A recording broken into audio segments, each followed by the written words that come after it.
Hello दोस्तों, welcome back to my YouTube channel D R academic.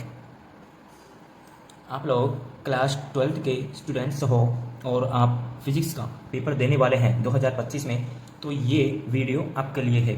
इसमें मैंने objective type questions जो आपके एमसीक्यूज आते हैं पेपर में, वो सारे इंपॉर्टेंट क्वेश्चन इस वीडियो में मैंने आपको दिए हैं। ठीक है, तो आप इस वीडियो को एंड तक ज़रूर देखिएगा।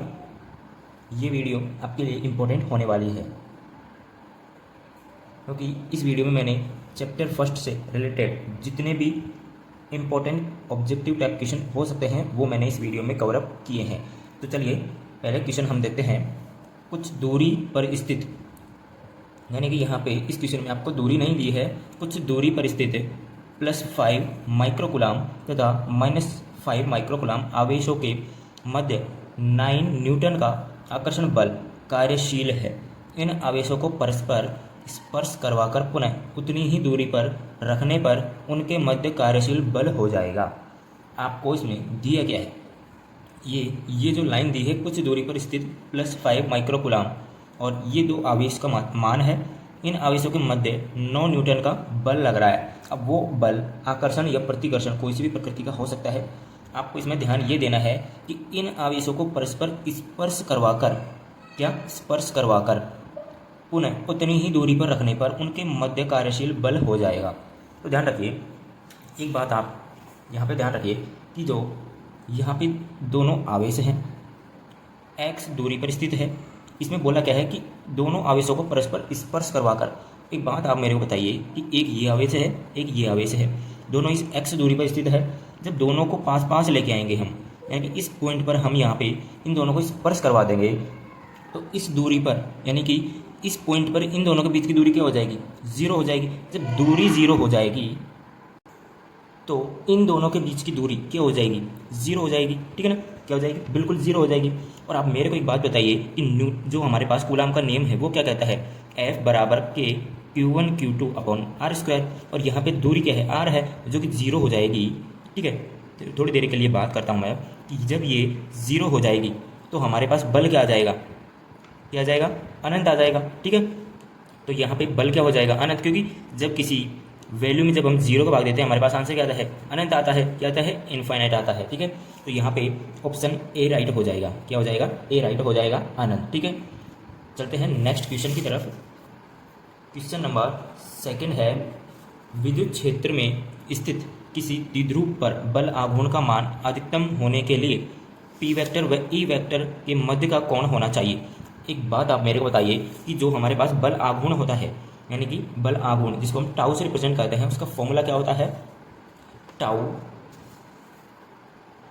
क्या होता है उसका formula, tau is equal to P E sine theta. ठीक है, तो हमारे पास यहाँ पे थीटा, यानी कि थीटा का मान पूछा है कि थीटा कितना होना चाहिए जिसमें टाउ का मान ज़्यादा से ज़्यादा हो सके। तो हमारे पास साइन 90, जब हम साइन 90 यहाँ पे रखते हैं तो हमारे पास इसका मान 1 आता है, जिसमें हमारे पास टाउ बराबर क्या हो जाएगा, पी ई हो जाएगा, जो कि हमारे पास अधिकतम मान हो जाएगा। ठीक है, तो यहाँ पे आंसर ऑप्शन बी हो जाएगा, जो कि 90 डिग्री है। ठीक है, तो यहाँ पे 90 डिग्री राइट आंसर हो जाएगा आपके लिए। तो नेक्स्ट क्वेश्चन है यहाँ पे, विद्युत फ्लक्स का मात्रक, विद्युत फ्लक्स का मात्रक हम यहाँ पे निकालने वाले हैं। तो यहाँ पे देखिए, विद्युत फ्लक्स क्या होता है, फाई ई होता है। क्या होता है, फाई ई होता है। ठीक है, और विद्युत फ्लक्स का मात्रक यहाँ पे क्या होने वाला है, देखिए इसका सबसे पहले हम मान लिखने वाले हैं। यानी जो विद्युत फ्लक्स का सूत्र होता है, जो फॉर्मूला होता है, वो क्या होता है, यहाँ पे विद्युत फ्लक्स का जो फॉर्मूला होता है वो क्या होता है, E vector dot A vector, यानी कि इसको हम लिख सकते हैं ई ए कॉस थीटा। ठीक है, यहाँ पे देखिए जो ई है वो क्या है हमारे पास, विद्युत क्षेत्र, और ए क्या है, क्षेत्रफल सदिश है। इसका हमको मात्रक निकालना है, तो ई का मात्रक क्या होता है, तो देखिए सबसे पहले हम यहाँ पे देखते हैं, तो ई का मात्रा हो जाएगा हमारे पास न्यूटन पर कूलाम हो जाएगा, और ए का मात्रा क्या हो जाएगा, मीटर स्क्वायर हो जाएगा। तो इसका मात्रक हमारे पास आ चुका है न्यूटन मीटर स्क्वायर पर कूलाम। तो यहाँ पे ऑप्शन ए राइट हो जाएगा, न्यूटन मीटर स्क्वायर पर कूलाम। ठीक है, नेक्स्ट क्वेश्चन है यहाँ पे है, निर्वात की विद्युतशीलता जिसको हम एप्सिलॉन नॉट से रिप्रेजेंट करते हैं, इसका मान कितना होता है। तो यहाँ पे मान आप ध्यान रखिएगा,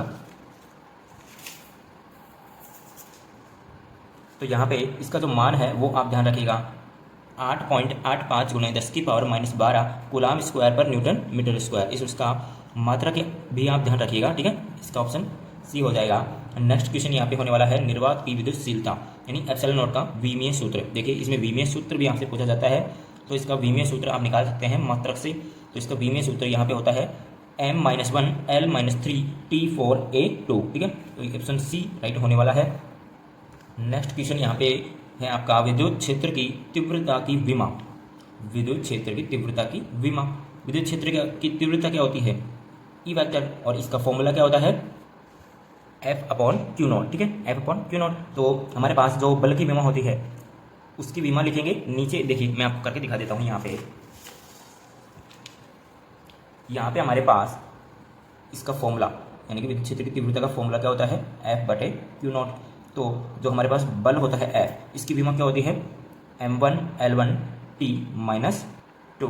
क्या होता है m1 L1 T - 2 बटे में। देखिए यहाँ पे ये अभी विमा नहीं है, यहाँ पे जब तक हम इसके ब्रैकेट नहीं लगाएंगे तब तक ये विमा नहीं होने वाली है। और जब Q0 होता है यानी अब इसकी विमा क्या होती है A1 T1 होती है, ठीक है। तो यहाँ पे जब हमारे पास ये ऊपर जाएंगे तो ये हो जाएगा m1 L1 T - 3, ठीक है, और A-1। तो यहाँ पे ये होने वाला है बी आंसर, ठीक है। तो हमारे पास इसका आंसर होने वाला है बी राइट आंसर, ठीक है। नेक्स्ट क्वेश्चन चलते हैं हम। हमारे पास नेक्स्ट क्वेश्चन है विद्युत फ्लक्स की विमा। विद्युत फ्लक्स जो कि क्या होता है फाई होता है। मैंने आपको अभी विद्युत फ्लक्स जिसका मात्रक मैंने आपको बताया न्यूटन मीटर स्क्वायर पर कूलाम, ठीक है। तो इसका आपको विमा निकालना है, तो इसकी विमा होने वाली है, देखिए इसका फॉर्मूला आपको मैंने फाई ई बराबर क्या बताया अभी E/A, ठीक है। तो यहाँ पे ये होने वाला है न्यूटन पर कूलाम और ये हो जाएगा मीटर स्क्वायर। तो ये हमारे पास इसका मात्रक आ गया। तो हम इसकी विमा निकालेंगे। तो न्यूटन की विमा यानी कि बल की विमा क्या होती है m1 L1 T - 2, ठीक है। और कूलाम यानी कि आवेश की विमा क्या होती है A1 T1, और गुणा में हमारे पास मीटर स्क्वायर यानी कि ये हो जाएगा L2 क्योंकि ये लंबाई है। तो हमारे पास ये हो जाएगा m1 L3 T - 3 और A-1। ये हमारे पास टोटल इसकी विमा आ जाएगी, ठीक है। तो यहाँ पे ऑप्शन हो जाएगा हमारे पास ए, ऑप्शन ए इसका राइट आंसर हो जाएगा, ठीक है। नेक्स्ट यहाँ पे लास्ट क्वेश्चन है हमारा विद्युत क्षेत्र की तीव्रता का मात्रक। तो विद्युत क्षेत्र की तीव्रता इसकी हमने विमा भी निकाली थी अभी। तो इसका जो मात्रक है वह क्या हो जाएगा न्यूटन पर कूलाम, ठीक है। क्योंकि ई बराबर हमारे पास क्या होता है F/Q0। तो ये हो जाएगा न्यूटन पर कूलाम, ठीक है। तो ये राइट आंसर हो जाएगा सी न्यूटन पर कूलाम।